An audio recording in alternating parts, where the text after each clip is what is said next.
అందరికీ నమస్కారం. వివాహ శుభకార్యముల ప్రకటనలు మరియు పుట్టినరోజు నామకరణ మహోత్సవ ప్రకటనలు చేయబడును. అదేవిధంగా ఉద్యోగ వ్యాపార రాజకీయ ప్రకటనలు చేయబడును. ప్రకటనలు కావలసిన వారు మన మన్యం 2021@gmail.com ఈమెయిల్ ద్వారా మమ్మల్ని సంప్రదించగలరు.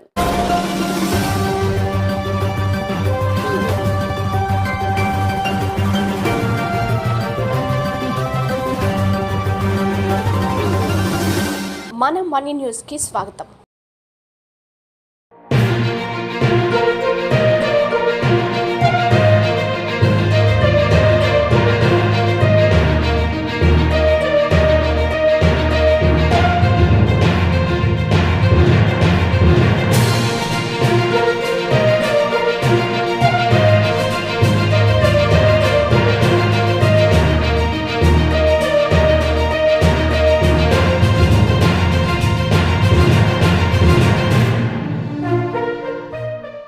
అందరికీ నమస్కారం. ముందుగా వార్తలకు స్వాగతం. అల్లూరు సీతారామరాజు జిల్లా పాడేరు జనసేన పార్టీ కార్యాలయంలో సోమవారం Janasena party Paderu Araku parliament incharge Vampuri Gangulayya media సమావేశం ఏర్పాటు చేశారు. ఈ సందర్భంగా ఆయన మీడియాతో మాట్లాడుతూ వైసీపీ 5 సంవత్సరాల అరాచక పాలనకు ప్రజలు ముగింపు పలికారని, వైసీపీ 5 సంవత్సరాల కాలంలో వ్యవస్థ పాడైపోయిందని ఆయన అన్నారు.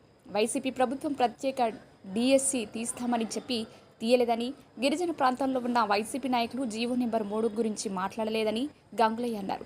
అదేవిధంగా గిరిజన ప్రాంతాల్లో గిరిజన చట్టాలు అమలు అయ్యేలాగా కృషి చేస్తామని ఆయన తెలిపారు. జనసేన పార్టీ రాష్ట్ర నాయకులు పవన్ కళ్యాణ్ కూటమి ఆదేశాలతో గిరిజన ప్రజలు అభివృద్ధి కోసం కృషి చేస్తామని కూడా అన్నారు. ఈ కార్యక్రమంలో జనసేన పార్టీ నాయకులు, కార్యకర్తలు పాల్గొన్నారు. నమస్కారం అండి. జనసేన పార్టీ పాడేరు నియోజకవర్గం ఇన్ఛార్జిగా మరి ఈరోజు మేము చాలా ఆనందంగా ఉన్నాం. విషయం ఏంటంటే 5 సంవత్సరాల వైసీపీ విముక్త ఆంధ్రప్రదేశ్లో భాగంగా రాష్ట్ర ప్రజలంతా ఎన్నో కష్టాలకి 5 సంవత్సరాలు చూసిన పరిస్థితి మనమంతా చూసాం. మరి వాళ్ళ దగ్గర నుంచి ఈ రాష్ట్రాన్ని రక్షించుకోవాలి, విముక్త ఆంధ్రప్రదేశ్ లక్ష్యంగా పనిచేయాలని చెప్పేసి పవన్ కళ్యాణ్ గారు ఏదైతే పిలుపునిచ్చారో ఆ పిలుపుని అనుసరించి రాష్ట్ర ప్రజానీకం అంతా ఈరోజు తెలుగుదేశం, జనసేన, బీజేపీ కూటమికి తిరుగులేని అధికారం ఇచ్చి వైసీపీ యొక్క అరాచక పాలనకు ముగింపు పలికినటువంటి సందర్భాన్ని మనం ఖచ్చితంగా ఈరోజు చెప్పుకోవాల్సిన అవసరం ఉన్నది.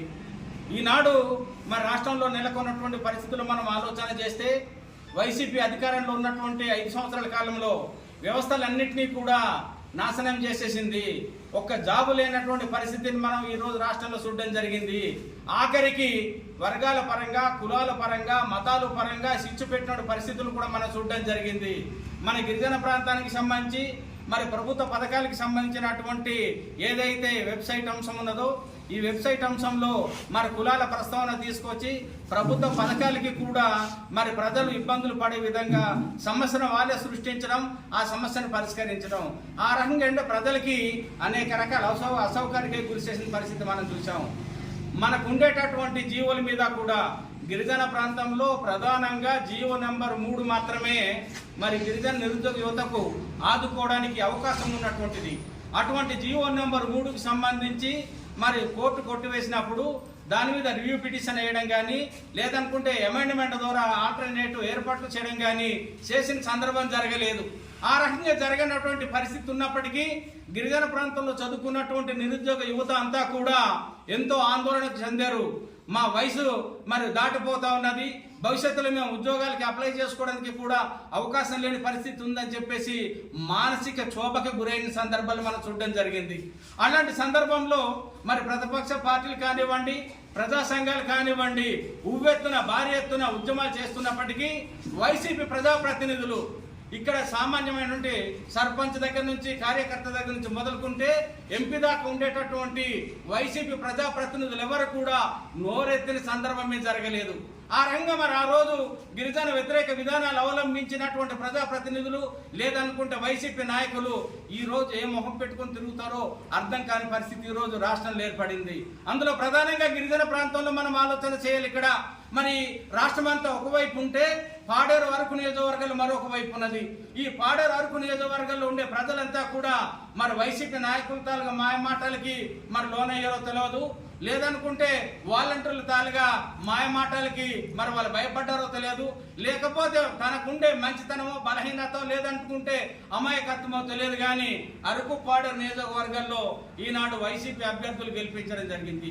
ఈ వైసీపీ తరఫున అరకుపాడులో గెలిచిన ఇద్దరు అభ్యర్థులు కూడా ఏనాడు గిరిజన సమస్యల మీద మాట్లాడిన సందర్భం జరగలేదు, జీవో నంబర్ 3 సంబంధించి మాట్లాడిన సందర్భం జరగలేదు, ఆరోగ్య కార్యకర్త వ్యవస్థ గురించి మాట్లాడిన సందర్భం జరగలేదు. అదేవిధంగా మరి మనకుండేటటువంటి రాజ్యాంగబద్ధమైన హక్కులకి విరుద్ధంగా మరి ఏదైతే పౌర ప్రాజెక్టుల నిర్మాణం జరగడానికి ఆలోచన జరిగిందో ఆ పౌర ప్రాజెక్టుకి సంబంధించిన దాని మీద కూడా మాట్లాడిన సందర్భాలు జరగలేదు. మరి అలాంటి వ్యక్తులు ఈ రోజు ఇక్కడ మరి డమ్మీ అభ్యర్థులకి సైతం వైసీపీ మీద వాళ్ళు పెట్టిన ప్రలోభాలకి గురై ఓటేసి గెలిపించిన ప్రజలంతా ఈ రోజు ఆందోళన చెందుతా ఉన్నారు. మన మన్యం వార్తా విశేషాలను వీక్షించేందుకు మన మన్యం న్యూస్ యూట్యూబ్ ఛానల్ని సబ్స్క్రైబ్ చేసుకోండి. అలాగే మీ ఫ్రెండ్స్ అండ్ ఫ్యామిలీ మెంబర్స్కి షేర్ చేయండి.